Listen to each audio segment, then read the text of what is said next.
Hoot in the Dark presents...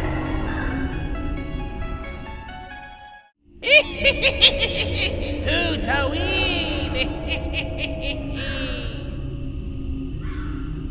Welcome back, my fellow Hooties, to another Hootaween! For tonight's spooky review, we'll be looking at Hey Arnold, Season 2, Episode 7, Arnold's Halloween, where Arnold and Gerald pull a prank on the boarders, not realizing it will cause mass panic across the city, and the chaos that will be caused on the night of Halloween. So let's grab our candy bags, bring a flashlight, as we discuss Arnold's Halloween. We begin this spooky special at the Borders, where Arnold and Gerald are watching a scary show, The Z-Files, when the show UFO Tonight comes on, with host Douglas Kane.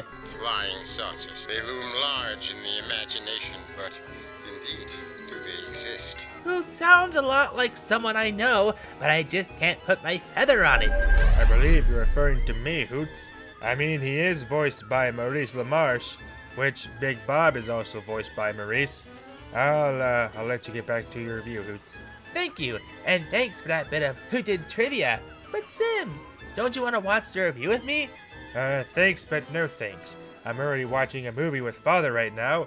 It's our movie night, and it's just me and Father. I already had enough from Rick about not having a movie night with the squad, but I keep telling him that me and Father need time away from the squad too.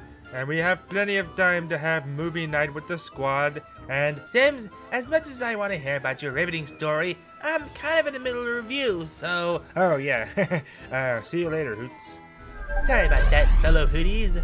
Now then, the Borders argue about what they should be for the Halloween party, while Arnold and Gerald get the idea to give them a real scare this year. Meanwhile, Big Bob is having a poker game with some of the reoccurring characters as they watch the same show. And as they throw in their bets, Bob dusts off his own spooky encounter of the beeper kind. Oh, Bob, please don't start. Happened nearly 20 years ago. I was driving a pickup full of cut-rate Canadian transistors across North Dakota. All of a sudden, the radio starts acting funny. Grass all around me's blowing flat, and there's this weird light coming from all directions. Next thing I know, I'm wandering around in the parking lot of the Royal Fork Smorgasbord. Now you might not agree with me, but I actually do think Bob did have an encounter with a UFO. I don't know, it just seems like too crazy a story for it not to be true.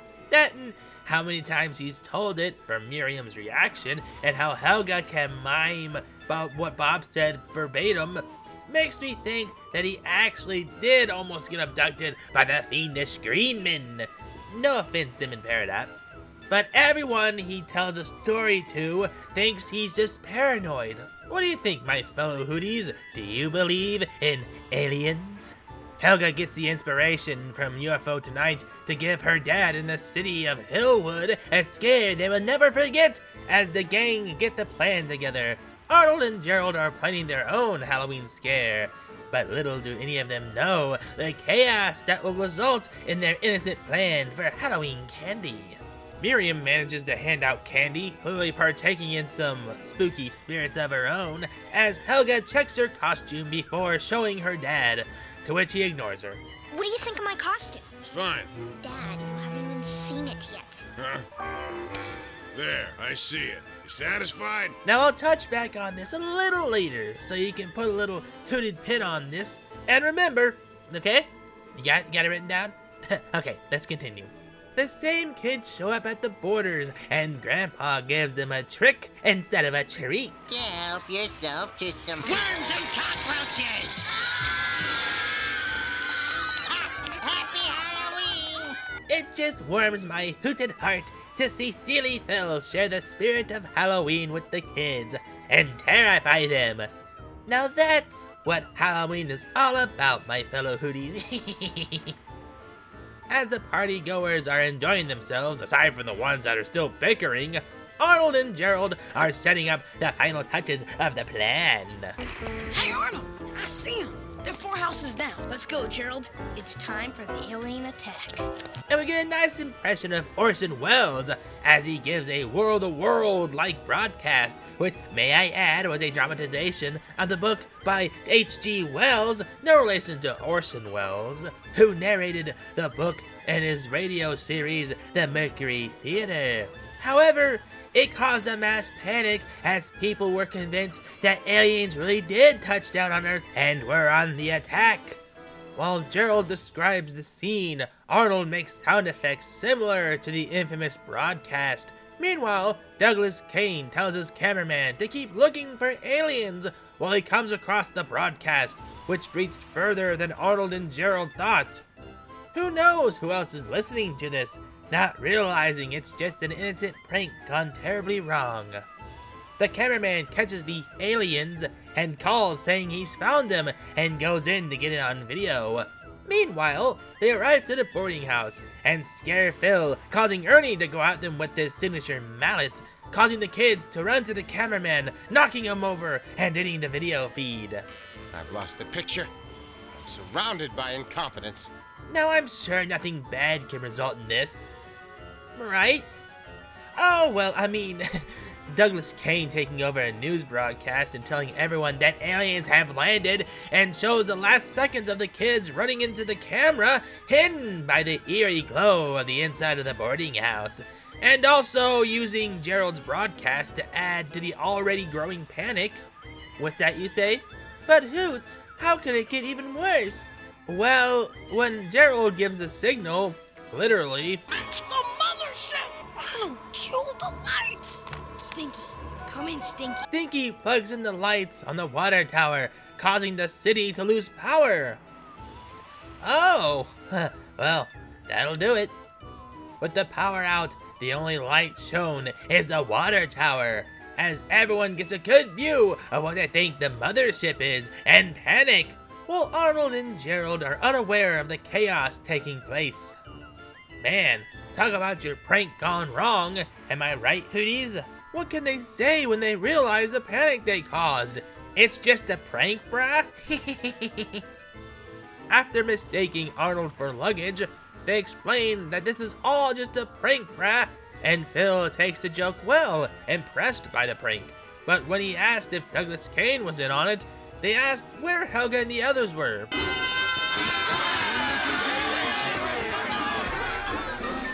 And thus began the race to find Helga and the others and try to explain that it was just all a harmless Halloween prank before anything bad happens. While Grandma runs off to do some Metal Gear Solid stuff. Pookie, what are you doing? It's a bad night to be out. Don't wait up. Crazy old bird. I wonder, what is she planning? Anyways, after finding out the peepers are jammed, Big Bob gears up to fight the alien menace, uncovering his military hammer to hunt down the invaders, not realizing it's just the kids in face paint and costumes. Or, well, I got something called permanent exterior latex, because I figured we'd be outside all night. Oh, criminy. I'm surrounded. Arnold tries to tell everyone that it's just a prank, but no one listens as Big Bob gathers his men. Meanwhile, at Television B, we see Douglas Kane get his crew together as they find the footage of a lifetime, and they only bring the essentials. You there, be careful with that. That may be the last makeup kit on Earth. Do we have any power yet? No, not yet, Mr. Kane. Only outside the city and parts of the west side. Well, I'll get word to the rest of the country and planet Earth as long as I can draw breath. Yes, sir! Let's not sit here and wait for the aliens to enslave us. To Wells Ridge! To Wells Ridge! You see that little nod there to Orson Welles? Which is funny that it wasn't a reference to H.G. Wells, the author of the book Orson narrated, but I guess he was the one that caused the incident that the special is based on. But back to the special. Principal Warch tries to appease to the non-existent invaders with gifts and is confronted by Big Bob and is convinced to join their cause. Go, humans, go! Go, humans, go! Fight, fight, fight! Wow, he changed his tune fast. They make it to the ridge, where Stinky reveals that all the chaos was caused by Arnold's prank. Arnold! hear something just now, Gerald? No. I've got a bad feeling about Helga and the other kids. Okay, so how did she not know about what he and Gerald were doing? Didn't Arnold explain his plan to prank the boarders and then tell Helga to arrive to the boarding house to scare them? But then all the craziness occurred. To be fair, maybe he didn't tell her, or maybe she just didn't listen, as she was too concerned with her own plan that she didn't realize that both of their pranks were going to combine to make a truly terrifying prank. Or maybe both. Either way, they better get to the ridge and fast. Big Bob has a string of beepers that for some reason are set to explode when the egg timer wired to it goes off, as he gets to the top of the mothership, telling him if he sees any aliens to launch the beepers, as they make it to the ridge just in time as Douglas gives his final broadcast, running past them to stop the adults from doing something terrible. Dad, it's me, Helga! Huh. You do sound like Helga. What's happening? My worst fear. The aliens are taking over my mind. You're gonna pay for this. And it should be here that Bob should see that it's his daughter he's strangling, or more so, whatever she used to make her head giant on the top.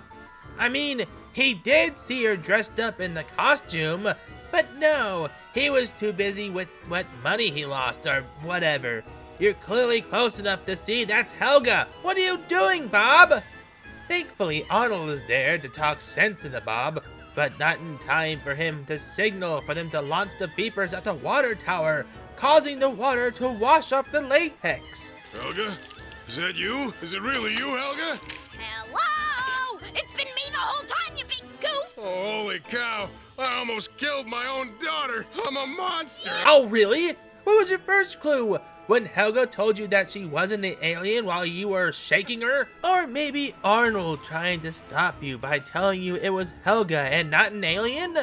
Or maybe it might have been before this all started, and all you had to do was look at what Helga was dressed up as before she went off to the boarding house, which you did, but you somehow didn't see what she was wearing because you were too preoccupied with sports and how much money you lost in betting. You know, if you took 2 seconds to go, "Wow, neat costume, Helga," before going back to whatever pointless dribble you were doing, then when Douglas Kane went on the news with the Aliens have landed on Earth nonsense, you would have known that it was just Helga and her friends, and instead of forming a mob, could have used that big hammer to go around and explain to the panicking city that it was your daughter and her friends, and not freak out.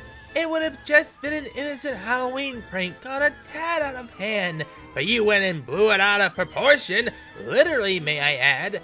But I guess if you hadn't have blown a hole in the water tower, the latex wouldn't have been washed off, and you would have been Big Bob the murderer instead of the Beeper King. Grandma restores the power to Hillwood as everyone cheers, Big Bob letting everyone know who Douglas Kane is a big, pompous windbag. The special ends with everyone going back to their homes as Grandma wishes us a happy Halloween the only way she knows how. Happy Halloween, everybody! And that was Hey Arnold Season 2, Episode 7, Arnold's Halloween. And I know I say this a lot, but I really do like this special. It's a really good Halloween special, and I really do recommend you check it out if you haven't already. It's not only one of the best Halloween specials, but it's one of the best episodes of Hey Arnold. It shows the chaos and damage that a seemingly innocent prank can cause, and it shares similarities with the incident with Orson Welles and the infamous broadcast on the Mercury Theater that sent people in a panic. Again, they named the Ridge after him in the special. But what do you think? Let me know what you think of the special and the review. Is this special on your favorite episodes list and among your favorite Halloween specials? As always, you fellow Hooties, feedback means a lot, and I can't thank you for all of your support. Thanks for watching. I can't wait to see you for more Hootober and Hootaween. And until then, I'll see you when you visit the spooky Hoot House and I get my Hoot in the dark. Until next time on Hootaween! Thanks for watching, my fellow Hoots and Ghouls. Don't forget to like, share with your fans, comment, subscribe, and join the Parliament of Hoots today. And follow me on my other social media websites. Check out the 2 videos that'll pop up and it'll take you to more of my content.